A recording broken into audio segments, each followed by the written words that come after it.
தேசிய ஜனநாயக கூட்டணியின் வெற்றியை இருட்டடிப்பு செய்ய முயற்சி நடப்பதாக மாநிலங்களவையில் பேசிய பிரதமர் மோடி குற்றம் சாட்டினார். மக்களவையை தொடர்ந்து மாநிலங்களவையில் குடியரசுத் தலைவர் உரைக்கு நன்றி தெரிவிக்கும் தீர்மானம் மீதான விவாதத்தில் பிரதமர் மோடி பதில் உரை வழங்கினார். அப்போது அரசமைப்பு சட்ட புத்தகத்தை கையில் வைத்துக் கொண்டு சிலர் விளம்பரம் தேடுகிறார்கள் என விமர்சனம் செய்தார். பிரதமரின் பதிலுரைக்கு எதிர்ப்பு தெரிவித்து மாநிலங்களவையில் எதிர்க்கட்சிகள் முழக்கம் எழுப்பினர். आदरणीय सभापति जी, हमारे देश के किसान, हमारे देश के गरीब.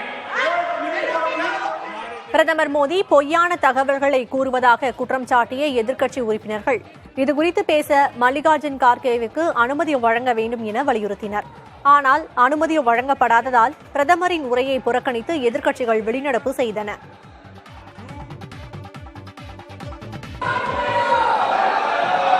आदरणीय सभापति जी, देश देख रहा है,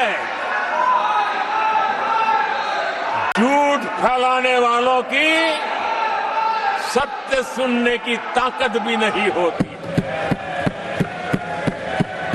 इस अपर हाउस की महान परंपरा को अपमानित कर रहे हैं. கோவை, நெல்லை திமுக மேயர்கள் அடுத்தடுத்து பதவி விலகினர். இரு மேயர்கள் மீதும் புகார்கள் எழுந்ததன் அடிப்படையில் முதலமைச்சர் மு.க.ஸ்டாலின் அறிவுறுத்தியதால் இருவரும் ராஜினாமா செய்துள்ளதாக தகவல் வெளியாகியுள்ளது. கோவையின் முதல் பெண் மேயராக தேர்ந்தெடுக்கப்பட்ட கல்பனா தனது பதவியை ராஜினாமா செய்யப் போவதாக 2 நாட்களாக தகவல் வெளியாகி வந்தது. இந்நிலையில் மேயர் கல்பனா தனது ராஜினாமா கடிதத்தை கோவை மாநகராட்சி ஆணையர் சிவகுரு பிரபாகரனிடம் அளித்தார். அவரது ராஜினாமாவை மாநகராட்சி ஆணையர் ஏற்றுக்கொண்டார். கோவை மாநகராட்சியில் முன்னாள் மேயர் வேலுச்சாமியை தொடர்ந்து பதவிக்காலம் முடியும் முன்னரே பதவியை ராஜினாமா செய்த 2வது மேயராக கல்பனா உள்ளார். தனிப்பட்ட காரணங்களுக்காக கோவை மாநகராட்சி மேயர் கல்பனா ராஜினாமா செய்துள்ளதாக மாநகராட்சி ஆணையர் சிவகுரு பிரபாகரன் தெரிவித்துள்ளார். இதேபோல் நெல்லை மேயர் சரவணனும் தனது பதவியை ராஜினாமா செய்திருக்கிறார். நெல்லை திமுகவில் உட்கட்சி பூசல் காரணமாக மேயருக்கு எதிராக அந்த கட்சியின் கவுன்சிலர்களே போர்க்கொடி தூக்கிய நிகழ்வுகள் நடந்திருந்தன. இத்தகைய சூழலில் சரவணன் தனது மேயர் பதவியை ராஜினாமா செய்துள்ளார். நீட் தேர்வால் ஏழை எளிய மாணவ மாணவிகள் பாதிக்கப்பட்டுள்ளதாகவும் நீட் விலக்கு ஒன்றே தீர்வு எனவும் தமிழக வெற்றிக் கழக தலைவர் விஜய் தெரிவித்துள்ளார். தமிழகம் மற்றும் புதுச்சேரியில் 10 மற்றும் 12ஆம் வகுப்பு பொதுத் தேர்வில் தொகுதி வாரியாக முதல் 3 இடங்களை பிடித்த மாணவ மாணவிகளுக்கு தமிழக வெற்றிக் கழகம் சார்பில் ஊக்கத்தொகை வழங்கப்பட்டது. நிகழ்ச்சியின் தொடக்கத்தில் பேசிய விஜய் நீட் தேர்வுக்கு எதிர்ப்பு தெரிவித்தார். கல்வியை மாநில பட்டியலுக்கு மாற்ற வேண்டும் எனவும் இடைக்காலமாக சிறப்பு பொது பட்டியலை உருவாக்கி அதில் கல்வி, சுகாதாரத்தை சேர்க்க வேண்டும் எனவும் விஜய் வலியுறுத்தினார்.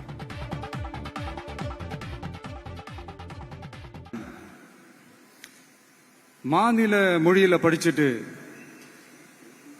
ஸ்டேட் சிலபஸ்ல படிச்சுட்டு என்சிஇஆர்டி சிலபஸ்ல தேர்வு வச்சா அது எப்படிங்க? அதுவும் கிராமப்புறத்தில் இருக்கிற மாணவ மாணவிகள், அதுவும் அவங்களுடைய மருத்துவ படிப்புக்கு கொஞ்சம் யோசிச்சு பாருங்க. இது எவ்வளவு ஒரு கடினமான ஒரு விஷயம்னு. 3வது நான் பார்க்கிற ஒரு பிரச்சனை என்னன்னா, இப்போ போன மே மாசம் 5ஆம் தேதி அந்த நீட் எக்ஸாம்லாம் நடந்துச்சு. அதுல சில குளறுபடிகள்லாம் நடந்ததா நம்ம நிறைய அந்த செய்திகள்லாம் பார்த்தோம், படிச்சோம் இல்லையா? அதுக்கப்புறமே என்ன ஆயிடுச்சுன்னு பாத்தீங்கன்னா, அந்த நீட் தேர்வுக்கு மேல இருக்கிற அந்த நம்பகத்தன்மையை மக்கள் மத்தியில சுத்தமா போயிடுச்சு. இனிமே நாடு முழுக்க அந்த நீட் தேர்வே தேவையில்லை அப்படிங்கறத இந்த செய்திகள் மூலியமா நாம எல்லாருமே புரிஞ்சுக்கிட்ட ஒரு விஷயம். சரி, இதுக்கு என்னதான் தீர்வு அப்படின்னா, நீட்டு விலக்கு தான் இதுக்கு உடனடி தீர்வு. நீட்டு ரத்து கோரி தமிழக சட்டமன்றம் கொண்டு வந்திருக்கிற அந்த தீர்மானத்தை நான் மனப்பூர்வமாக வரவேற்கிறேன். இதுக்கு அந்த ஒன்றிய அரசு அந்த கால தாமதம்லாம் எதுவும் செய்யாம தமிழ்நாட்டு மக்கள் அவங்களுடைய உணர்வுகளுக்கு மதிப்பு கொடுத்து இதை சீக்கிரமாவே இதை சால்வ் பண்ணணும் அப்படின்றதான் இங்க நான் கேட்டுக்கிறேன். சரி, ஓகே, இதுக்கு நிரந்தர தீர்வு தான் என்ன அப்படின்னா, அந்த கல்வி பொது பட்டியலிருந்து மாநில பட்டியலுக்கு கொண்டு வரணும்.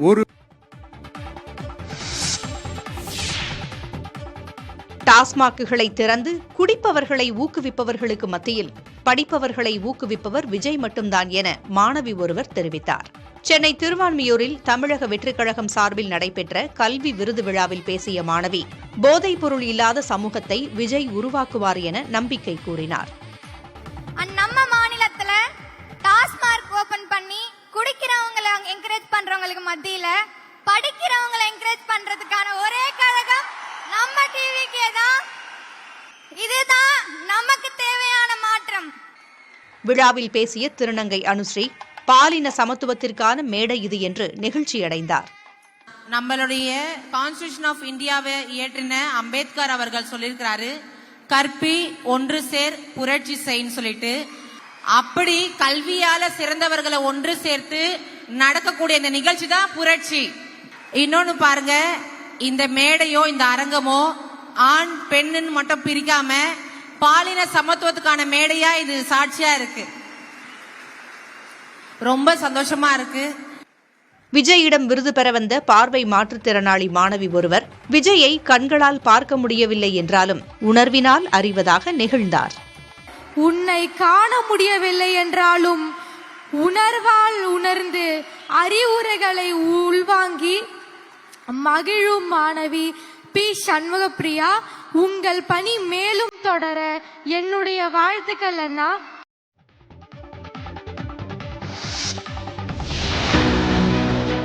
தமிழக வெற்றிக் கழகத்தின் கல்வி விருது விழா மேடையில் பல்வேறு சுவாரஸ்ய நிகழ்வுகள் அரங்கேறின. விருது வாங்க மேடைக்கு வந்த மாணவி ஒருவர் விஜயை பார்த்த மகிழ்ச்சியில் ஆனந்த கண்ணீர் விட்டு அழுதார்.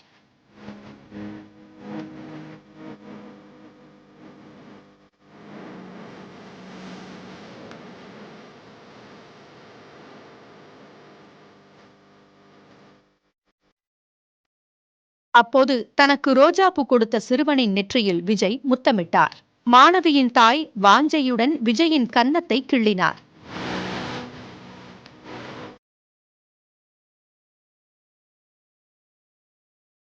மாணவிகள் பலரும் விஜய்க்கு ரோஜா பூக்களை அன்பளிப்பாக அளித்தனர்.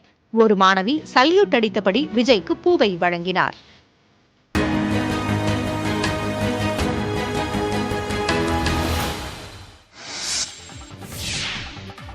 கள்ளக்குறிச்சி விஷ சாராய சம்பவத்தின் ஆய்வறிக்கை இன்னும் சில தினங்களில் வெளிவரும் என்று அதிகாரிகள் தெரிவித்துள்ளனர். கள்ளக்குறிச்சி விஷ சாராய சம்பவம் தொடர்பாக இதுவரை 21 பேர் கைது செய்யப்பட்டுள்ளனர். வழக்கில் முக்கிய நபர்களாக மாதேஷ், கண்ணுக்குட்டி என்கின்ற கோவிந்தராஜ், விஜயா, ஜோசப் ராஜா, ஹரிமுத்து, சின்னதுரை, கதிரவன், சிவக்குமார், ஷாகுல் ஹமீது, கண்ணன் உள்ளிட்ட 11 பேரை 6 நாட்கள் காவலில் வைத்து விசாரிக்க சிபிசிஐடி அனுமதி கேட்டிருந்தது. ஆனால் 3 நாட்கள் மட்டும் காவலில் விசாரிக்க நீதிமன்றம் அனுமதி வழங்கியிருந்தது. காவல் முடிந்ததை அடுத்து அனைவரும் நீதிமன்றத்தில் ஆஜர்படுத்தப்பட்டனர். இதற்கிடையே விஷ சாராய சம்பவத்தில் பறிமுதல் செய்யப்பட்ட மெத்தனால் மாதிரிகளை சென்னை ஆய்வகத்திற்கு அனுப்பியுள்ளதாகவும் அறிக்கை இன்னும் சில தினங்களில் வெளிவரும் என்றும் அதிகாரிகள் தெரிவித்துள்ளனர்.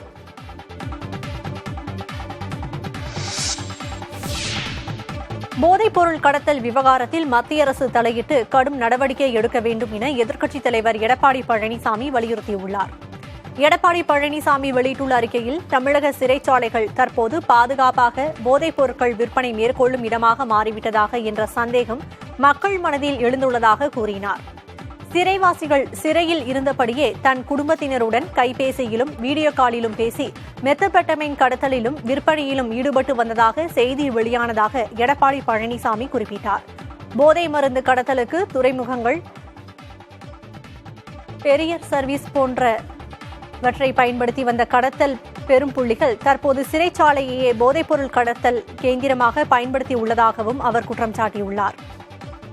இந்த பிரச்சனையில் மத்திய அரசு தலையிட்டு கடும் நடவடிக்கை எடுக்க வேண்டும் என்றும் எடப்பாடி பழனிசாமி வலியுறுத்தியுள்ளார்.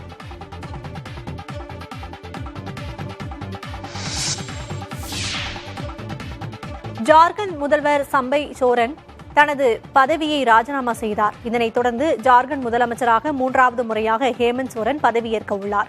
நில மோசடி வழக்கில் கைதான ஹேமந்த் சோரனுக்கு ஜார்க்கண்ட் நீதிமன்றம் ஜாமீன் வழங்கியதை அடுத்து அவர் சிறையில் இருந்து வெளியே வந்தார். சம்பை சோரன் இல்லத்தில் நடைபெற்ற கூட்டத்தில் சட்டமன்ற உறுப்பினர்களின் குழு தலைவராக ஹேமந்த் சோரன் தேர்வு செய்யப்பட்டார். இதைத் தொடர்ந்து ஜார்க்கண்ட் முதலமைச்சர் சம்பை சோரன் தனது ராஜினாமா கடிதத்தை ஆளுநர் CP ராதாகிருஷ்ணனிடம் வழங்கினார். ஆளுநர் உடனான சந்திப்பின் போது முன்னாள் முதலமைச்சர் ஹேமந்த் சோரனும் உடனிருந்தார். தொடர்ந்து தனது தலைமையிலான அரசு அமைய ஆளுநரிடம் ஹேமந்த் சோரன் உரிமை கோரினார். 3வது முறை முதலமைச்சராக ஹேமந்த் சோரன் வியாழக்கிழமை பதவியேற்க உள்ளதாக தகவல் வெளியாகியுள்ளது.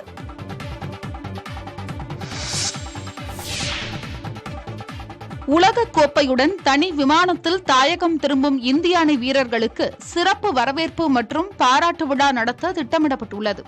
அமெரிக்கா மற்றும் மேற்கிந்திய தீவுகளில் நடைபெற்ற T20 உலகக் கோப்பையில் இந்திய அணி மகுடம் சூடியது. இதனையடுத்து மேற்கிந்திய தீவுகளிலிருந்து இந்திய அணி தாயகம் திரும்புவதாக இருந்தது. அப்போது அட்லாண்டிக் பெருங்கடலில் உருவான பெரில் புயல் காரணமாக இந்திய வீரர்கள், அவரது குடும்பத்தினர், பயிற்சி குழுவினர், BCCI அதிகாரிகள் என 70 பேர் அங்கு சிக்கிக் கொண்டனர். இதையடுத்து புயல் உள்ளூர் நேரப்படி கடந்த ஞாயிற்றுக்கிழமை இரவு பார்படாஸ் கரையை கடந்தது. இருப்பினும் அங்கு சகஜ நிலை திரும்ப தாமதமானதால் இந்திய வீரர்கள் நாடு திரும்புவதில் தொடர்ந்து சிக்கல் ஏற்பட்டு வந்தது. இந்நிலையில் வீரர்கள் பார்படாஸில் இருந்து தனி விமானம் மூலம் கிளம்பினர். இந்த விமானம் நாளை அதிகாலை டெல்லியில் தரையிறங்கும் என்று கூறப்படுகிறது. வெற்றி கோப்பையுடன் நாடு திரும்பும் வீரர்களை வரவேற்க நாடே ஆவலாக உள்ளது. நாடு திரும்புவதை இந்திய அணியின் கேப்டன் ரோஹித் சர்மா தனது இன்ஸ்டாகிராம் பக்கத்தில் பதிவிட்டுள்ளார். நாடு திரும்பும் வீரர்களை பிரதமர் மோடி சந்தித்து பாராட்டுகிறார்.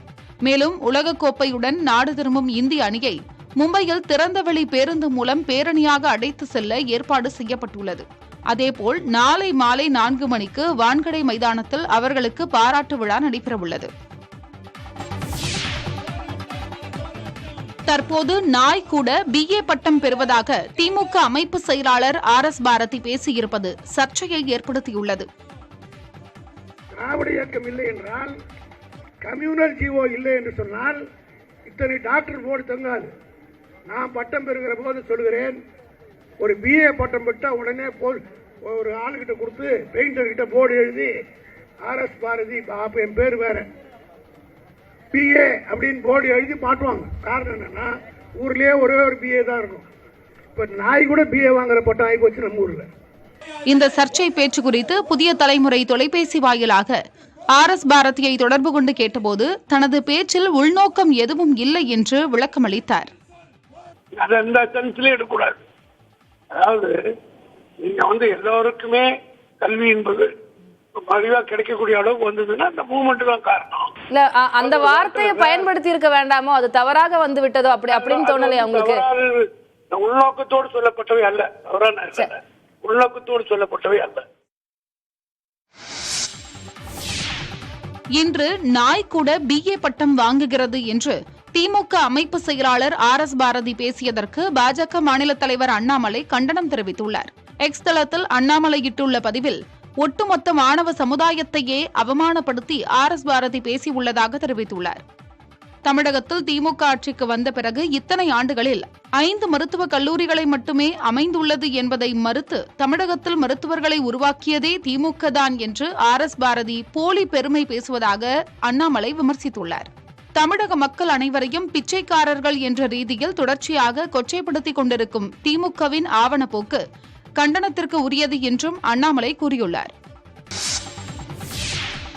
உத்தரப்பிரதேச ஆன்மீக நிகழ்ச்சியில் 80,000 பேர் பங்கேற்பார்கள் என கூறி அனுமதி வாங்கிவிட்டு 2.5 லட்சம் பேர் நிகழ்ச்சிக்கு அழைத்தது இருந்ததாக முதல் தகவல் அறிக்கையில் பதிவு செய்யப்பட்டுள்ளது. உத்தரப்பிரதேச மாநிலம் ஹாத்ரஸ் நகரில் போலே பாபா சொற்பொழிவாற்றும் ஆன்மீக நிகழ்ச்சியில் கூட்ட நெரிசலில் சிக்கி குழந்தைகள், பெண்கள் உள்பட 120க்கும் மேற்பட்டோர் உயிரிழந்தனர். இது தொடர்பாக புதிய குற்றவியல் நடைமுறை சட்டத்தின்படி 5 பிரிவுகளின் கீழ் ஆன்மீக நிகழ்ச்சி ஏற்பாட்டாளர்கள் மீது வழக்கு பதிவு செய்யப்பட்டுள்ளது. சொற்பொழிவாளரான சாமியார் போலே பாபாவின் பெயர் முதல் தகவல் அறிக்கையில் இடம்பெறவில்லை. மாறாக நிகழ்ச்சி ஏற்பாட்டாளர்கள் சிலரது பெயரை இடம்பெற்றுள்ளதாக தகவல் வெளியாகியுள்ளது. இதனிடையே 120க்கும் மேற்பட்டோர் உயிரிழந்த நிலையில் இது தொடர்பாக CBI விசாரணைக்கு உத்தரவிட வேண்டும் என அலகாபாத் நீதிமன்றத்தில் வழக்கு தொடரப்பட்டுள்ளது.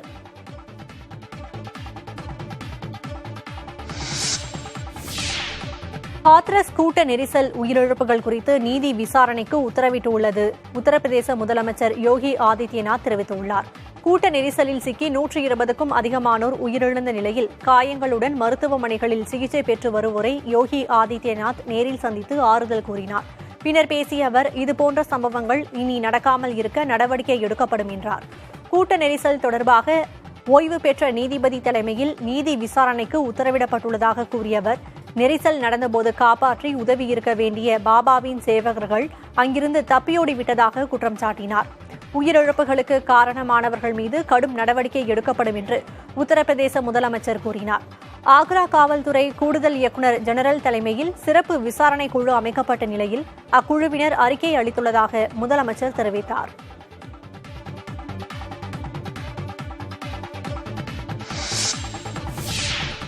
அதிமுக ஆட்சி காலத்தில் நிலக்கரி கொள்முதலில் முறைகேடு நடைபெற்றதாக அளிக்கப்பட்ட புகாரில் லஞ்ச ஒழிப்புத்துறை விசாரணையை தொடங்கியுள்ளதாக தகவல் வெளியாகியுள்ளது. அதிமுக ஆட்சி காலகட்டத்தில் நிலக்கரி இறக்குமதியில் மின்சார வாரியத்தில் 6000 கோடி ரூபாய் அளவிற்கு முறைகேடு நடந்ததாக குற்றச்சாட்டு எழுந்தது. மேலும் அதில் அதானி நிறுவனம் மட்டுமே 3000 கோடி ரூபாய் முறைகேடு செய்ததாகவும் கூறி அறப்போர் இயக்கம் லஞ்ச ஒழிப்புத் துறையில் கடந்த 2018ஆம் ஆண்டு புகார் கொடுத்தது. ஆட்சி மாற்றத்திற்கு பிறகு இந்த புகாரில் முகாந்திரம் உள்ளதாகவும், அதனால் அதை விசாரிக்க தமிழக அரசிடம் லஞ்ச ஒழிப்புத்துறை அனுமதி கேட்டது. இந்நிலையில் இந்த விவகாரம் குறித்து முதற்கட்ட விசாரணையை தற்போது லஞ்ச ஒழிப்புத்துறை தொடங்கியுள்ளதாக கூறப்படுகிறது. மதுரையில் மெட்ரோ ரயில் வழித்தட பகுதிகளில் ஆசிய உட்கட்டமைப்பு முதலீட்டு வங்கி அதிகாரிகள் மற்றும் மெட்ரோ ரயில் அதிகாரிகள் ஆய்வு மேற்கொண்டனர். மதுரையில் மெட்ரோ ரயில் சேவை துவங்கப்படும் என 2021ஆம் ஆண்டு சட்டசபை கூட்டத்தொடரில் தமிழக அரசு அறிவித்தது. சென்னைக்கு அடுத்தபடியாக மதுரையில் 11,368 கோடி ரூபாயில் அமைக்கப்பட உள்ள மெட்ரோ ரயில் திட்ட இறுதி அறிக்கை அரசிடம் சமர்ப்பிக்கப்பட்டது. மதுரையில் திருமங்கலம் முதல் ஒத்தக்கடை வரை 32 கிலோமீட்டர் தொலைவிற்கு 20 ரயில் நிலையங்களுடன் மெட்ரோ ரயில் திட்டம் செயல்படுத்தப்பட உள்ளது. இந்நிலையில் மதுரை மெட்ரோ ரயில் திட்டத்திற்கு நிதி வழங்கும் பன்னாட்டு ஆசிய உட்கட்டமைப்பு முதலீட்டு வங்கி பிரதிநிதிகள் மதுரையில் மெட்ரோ ரயில் வழித்தட பகுதிகளை நேரில் ஆய்வு செய்தனர். ஒத்தக்கடை, மாட்டுத்தாவணி, பெரியார் பேருந்து நிலையம் ஆகிய இடங்களில் மெட்ரோ அதிகாரிகளுடன் இணைந்து அவர்கள் ஆய்வு மேற்கொண்டனர். கோவை மாநகரில் சராசரியாக நாள் ஒன்றுக்கு 3 பேருக்கு டெங்கு காய்ச்சல் ஏற்பட்டு வரும் நிலையில் தடுப்பு பணிகளை தீவிரப்படுத்த வேண்டும் என பொதுமக்கள் வலியுறுத்தியுள்ளனர். கோவையில் டெங்கு காய்ச்சல் பரவல் தடுப்பு பணி தற்போது மந்த நிலையில் உள்ளதாகவும், ஆய்வுப் பணிகள் முழுவீச்சில் நடைபெறவில்லை எனவும் குற்றச்சாட்டு வைக்கப்படுகிறது. மழைக்காலம் என்பதால் புகைமருந்து அடித்தல் உள்ளிட்ட பணிகளை தொடர்ந்து தீவிரப்படுத்த வேண்டும் என்கின்றனர் பொதுமக்கள். கொஞ்சம் மாநகராட்சி வேலைகளை கொஞ்சம் துரிதப்படுத்தினாங்கன்னா கொஞ்சம் நல்லா இருக்குங்க. பண்றாங்க, அது கொஞ்சம் குறைவா இருக்கு. இன்னும் கொஞ்சம் அதிகப்படுத்தினாங்கன்னா இன்னும் நல்லா இருக்கும். கேம்புக போடலாம், அது சம்பந்தப்பட்ட விழிப்புணர்வு ஏதாவது கொடுக்கலாங்க. அதனால அந்த மாதிரி இதெல்லாம் பண்ணாங்கன்னா இன்னும் கொஞ்சம் பெட்டரா இருக்கும். இது அதிகமான அளவுக்கு கொசுக்கு பரவறதுக்கு வாய்ப்புகள் இருக்குது. காரணம் என்னென்னாங்க, எல்லாருமே இட நெருக்கடினால பொருளுக குப்பைக அது இது வெளியே வச்சிருக்கிறதுனால அது மூலியமா பரவறதுக்கு வாய்ப்புகள் இருக்குது. கொசு மருந்து வாரத்துக்கு 2 தடவை 3 தடவை தொடர்ந்து கண்டினியூவா அடிச்சாங்கன்னா ஓரளவுக்கு பரவாம தடுக்கலாம். இது குறித்து மாநகராட்சி நகர்நல அலுவலர் பூபதியிடம் கேட்டபோது மாநகராட்சியின் சார்பில் டெங்கு தடுப்பு பணியில் 800 பேர் ஈடுபடுத்தப்பட்டுள்ளதாக விளக்கமளித்துள்ளார். மத்திய அரசு கொண்டு வந்துள்ள புதிய குற்றவியல் சட்டங்களை திரும்பப் பெறக்கோரி தமிழகம் முழுவதும் 3வது நாளாக வழக்கறிஞர்கள் நீதிமன்ற பணி புறக்கணிப்பு செய்து போராட்டத்தில் ஈடுபட்டு வருகின்றனர். மதுரையில் 3வது நாள் போராட்டமாக 100க்கும் மேற்பட்ட வழக்கறிஞர்கள் மாவட்ட நீதிமன்றத்திலிருந்து பேரணியாக புறப்பட்டு தமுக்கம் மைதானத்தில் உள்ள தலைமை அஞ்சல் அலுவலகம் வரை கண்டன முழக்கங்களை எழுப்பியபடி பேரணியாக சென்றனர்.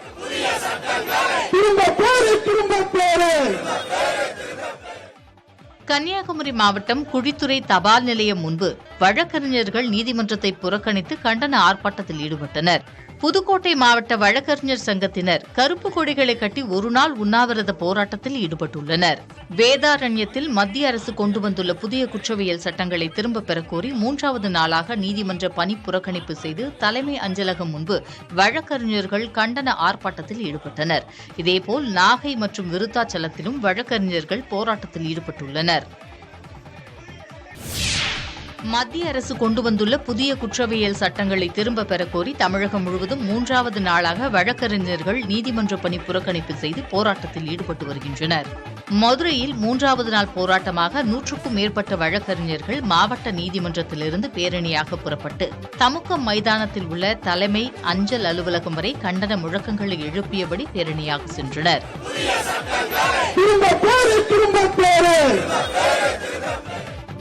கன்னியாகுமரி மாவட்டம் குழித்துறை தபால் நிலையம் முன்பு வழக்கறிஞர்கள் நீதிமன்றத்தை புறக்கணித்து கண்டன ஆர்ப்பாட்டத்தில் ஈடுபட்டனர்.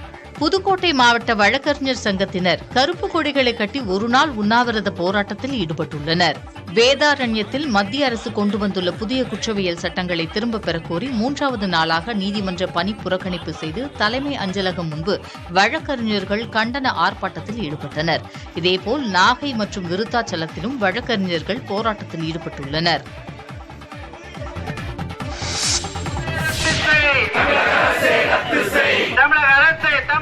தமிழகம் முழுவதும் நடைபெறும் தொடக்கப்பள்ளி ஆசிரியர்களின் கலந்தாய்வுக்கு எதிர்ப்பு தெரிவித்து துவக்கப்பள்ளி ஆசிரியர்கள் போராட்டத்தில் ஈடுபட்டு வருகின்றனர். தஞ்சாவூரில் கலந்தாய்வு வெளிப்படைத்தன்மையுடன் நடைபெற வேண்டும் என்பன உள்ளிட்ட கோரிக்கைகளை வலியுறுத்தி கண்டன கோஷம் எழுப்பி சாலை மறியல் போராட்டத்தில் ஈடுபட்ட தொடக்க கல்வி ஆசிரியர்கள் கைது செய்யப்பட்டனர்.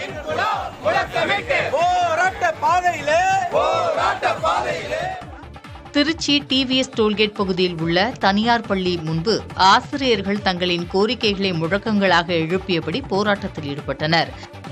240 முழுமையாக நடைமுறைப்படுத்த வேண்டும் என்பதில் கல்வி அமைச்சர் அவர்கள் ரொம்ப தீர்க்கமாக இருக்கிறார். கரூர் மாவட்டம் தமிழ்நாடு தொடக்க கல்வி ஆசிரியர் இயக்கங்களின் கூட்டு நடவடிக்கை குழு சார்பில் பதவி உயர்வுக்கு தடையாக உள்ள அரசாணையை நீக்க வலியுறுத்தி தான்தோன்றி மலையில் 50க்கும் மேற்பட்டோர் சாலை மறியல் போராட்டத்தில் ஈடுபட்டனர்.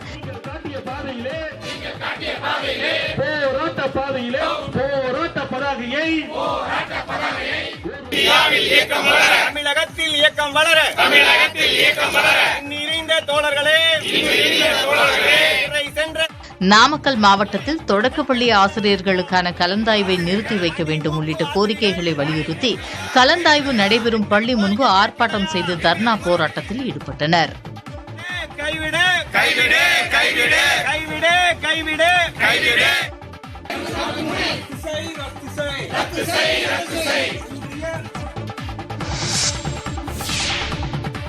டெல்லியில் காங்கிரஸ் அலுவலகத்தை முற்றுகையிட பேரணியாக சென்ற பாஜகவினருக்கும் காவல்துறையினருக்கும் இடையே தள்ளுமுள்ளு ஏற்பட்டது.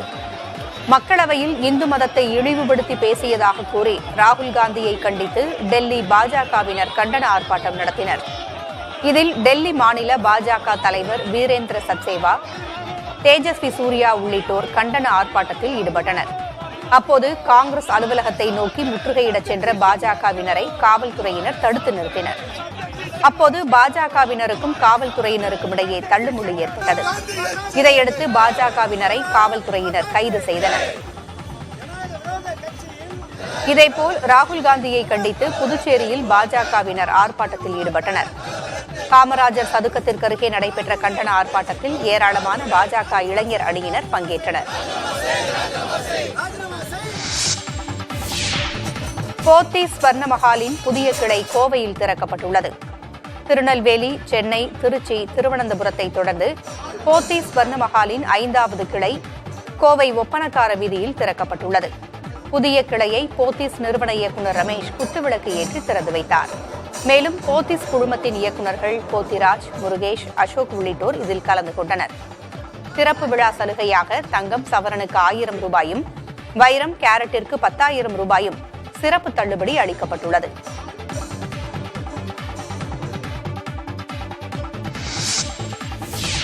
தேனி மாவட்டம் சுருளி அருவியில் சுற்றுலா பயணிகள் குளிப்பதற்கு வனத்துறை அனுமதி அளித்துள்ளது. கடந்த 2 தினங்களாக சுருளி அருவிக்கு செல்லும் வனச்சாலையில் குட்டிகளுடன் யானைகள் முகாமிட்டிருந்தன.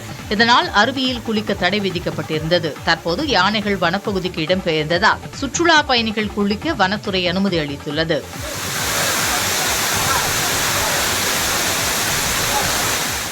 இதேபோல கோவை மாவட்டம் பொள்ளாச்சி அடுத்த ஆழியார் கவியருவியில் 6 மாதங்களுக்கு பின் சுற்றுலா பயணிகள் குளிக்க அனுமதி அளிக்கப்பட்டது. கடந்த ஜனவரி மாதம் முதல் நீரின்றி அருவி வறண்டு காணப்பட்டதால் சுற்றுலா பயணிகளுக்கு அனுமதி மறுக்கப்பட்டு வந்தது. இதன் பின்னர் தென்மேற்கு பருவமழை தொடங்கியதால் அருவியில் வெள்ளப்பெருக்கு ஏற்பட்டது. இந்த நிலையில் தற்போது அருவியில் நீர்வரத்து சீரானதால் 6 மாதத்திற்கு பிறகு சுற்றுலா பயணிகள் குளிப்பதற்கு அனுமதி அளிக்கப்பட்டுள்ளது. முன்னதாக வனத்துறையினரால் பூஜைகள் செய்யப்பட்டது. சென்னை திருவேற்காட்டிற்கு அருகே கொலை மிரட்டல் விடுத்த பிரியாணி கடை உரிமையாளர் ஜாமீனில் விடுதலை செய்யப்பட்டார். அயனம்பாக்கம் பகுதியைச் சேர்ந்த அருண்ராஜ் என்பவரின் வீட்டின் அருகே பிரபல யூடியூபரான அப்பு என்பவரின் பிரியாணி கடை செயல்பட்டு வருகிறது. இந்த கடையின் முன் பகுதியில் நிறுத்தப்படும் அதிகளவிலான இருசக்கர வாகனங்களால் இடையூறு ஏற்படுவது குறித்து அருண்ராஜ் கேட்டுள்ளார். அப்போது அவரை கடை உரிமையாளர் அப்பு ஆபாசமாக பேசி கொலை மிரட்டல் விடுத்ததாக கூறப்படுகிறது. இதுகுறித்து அருண்ராஜ் காவல்துறையிடம் புகார் அளித்த நிலையில் அப்புவை கைது செய்து ஜாமீனில் விடுவித்தனர். மேலும் பிரியாணி கடை ஊழியர்கள் சிலரும் அருண்ராஜ் வீட்டிற்கு சென்று கொலை மிரட்டல் விடுக்கும் சிசிடிவி காட்சிகள் வெளியாகியுள்ளன. சேலம் மாவட்டத்தில் உள்ள மண்டிகளில் இருந்து வட மாநிலங்களுக்கு அனுப்பப்படும் தேங்காய் லோடுகள் அதிகரித்துள்ளதால் தேங்காய் விலை அதிகரித்துள்ளது. காடையம்பட்டி, தாரமங்கலம் ஆகிய சுற்றுவட்டார கிராமங்களில் சுமார் 5000 ஏக்கரில் தேங்காய் சாகுபடி செய்யப்படுகிறது. அதேபோல இந்த பகுதிகளில் 100க்கும் மேற்பட்ட தேங்காய் மண்டிகள் உள்ளன. இங்கு தேங்காய் மட்டைகள் உரிக்கப்பட்டு தமிழகத்தின் பல்வேறு பகுதிகளுக்கும் குஜராத், மேற்கு வங்கம், டெல்லி, உத்தரப்பிரதேசம், மகாராஷ்டிரா உள்ளிட்ட பிற மாநிலங்களுக்கும் விற்பனைக்காக அனுப்பப்படுகிறது. இந்நிலையில் கடந்த 2 மாதங்களாக தமிழகத்திலிருந்து வட மாநிலங்களுக்கு தேங்காய் லோடுகள் அதிக அளவில் எடுத்துச் செல்லப்படுவதால் தேங்காய் விலை அதிகரித்திருக்கிறது. கடந்த மாதம் 27,000 ரூபாய்க்கு விற்கப்பட்ட 1 டன் தேங்காய் தற்போது 2,000 ரூபாய் விலை அதிகரித்து 29,000 ரூபாய்க்கு விற்கப்படுகிறது. சில்லறையாக தேங்காய் ஒன்றின் விலை 10 ரூபாய் முதல் 30 ரூபாய் வரை விற்பனை செய்யப்படுகிறது. நந்தன் கால்வாய் இணைப்பு திட்டத்தை நிறைவேற்ற வலியுறுத்தி அமைச்சர் KN நேரு மற்றும் விழுப்புரம் ஆட்சியரிடம் டிராக்டரில் ஊர்வலமாக வந்து விவசாயிகள் மனு அளித்தனர். திருவண்ணாமலை மாவட்டம் துறிஞ்சல் ஆற்றிலிருந்து விழுப்புரம் மாவட்டம் பனமலை வரை நந்தன் கால்வாய் மூலம் தண்ணீர் கொண்டுவரப்படுகிறது. மொத்தம் 37.86 கிலோமீட்டர் தூரத்திற்கு பனமலை ஏரி வரை உள்ள கால்வாய் மூலம் 25 ஏரிகள் நிரப்பப்படுகிறது. அங்கிருந்து முட்டத்தூர், சங்கீதமங்கலம் உட்பட 12 ஏரிகளுக்கு தண்ணீர் கொண்டு செல்வதற்காக திட்டமிடப்பட்ட சாத்தனூர் நந்தன் கால்வாய் இணைப்பு திட்டத்திற்கான 309 கோடி ரூபாய் நிதியை ஒதுக்க வேண்டும் என கோரிய விவசாயிகள் பனைமலை ஏரியிலிருந்து டிராக்டரில் பேரணி சென்றனர்.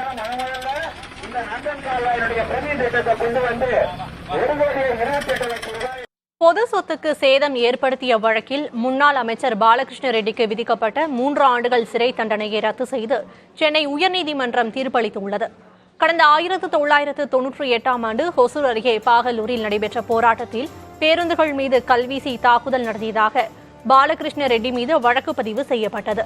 இவ்வழக்கில் பாலகிருஷ்ண ரெட்டிக்கு 3 ஆண்டுகள் சிறை தண்டனை விதித்து சென்னை சிறப்பு நீதிமன்றம் 2019ஆம் ஆண்டு தீர்ப்பளித்தது. 3 ஆண்டுகளுக்கு மேல் தண்டனை விதிக்கப்பட்டதால் பாலகிருஷ்ண ரெட்டி அமைச்சர் பதவியை இழந்தார். சிறப்பு நீதிமன்ற தீர்ப்பை எதிர்த்து பாலகிருஷ்ண ரெட்டி தாக்கல் செய்த மேல்முறையீட்டு மனுக்களை நீதிபதி ஜெயச்சந்திரன் விசாரித்தார். அனைத்து தரப்பு வாதங்களும் முடிவடைந்ததை அடுத்து வழக்கில் தீர்ப்பளித்த நீதிபதி சிறப்பு நீதிமன்றத்தின் தீர்ப்பை ரத்து செய்து உத்தரவிட்டார். காவல்துறையினரின் விசாரணையில் குறைபாடுகள் உள்ளதாகவும் உண்மையில் போராட்டத்தில் ஈடுபட்டவர்கள் யார் என்பதை அரசு தரப்பு கண்டறியவில்லை எனவும் நீதிபதி தெரிவித்தார். மேலும் பலவீனமான ஆதாரங்களே உள்ளதாகவும் அடையாள அணிவகுப்பு நடத்தப்படவில்லை எனவும் கூறி தண்டனையை ரத்து செய்தார்.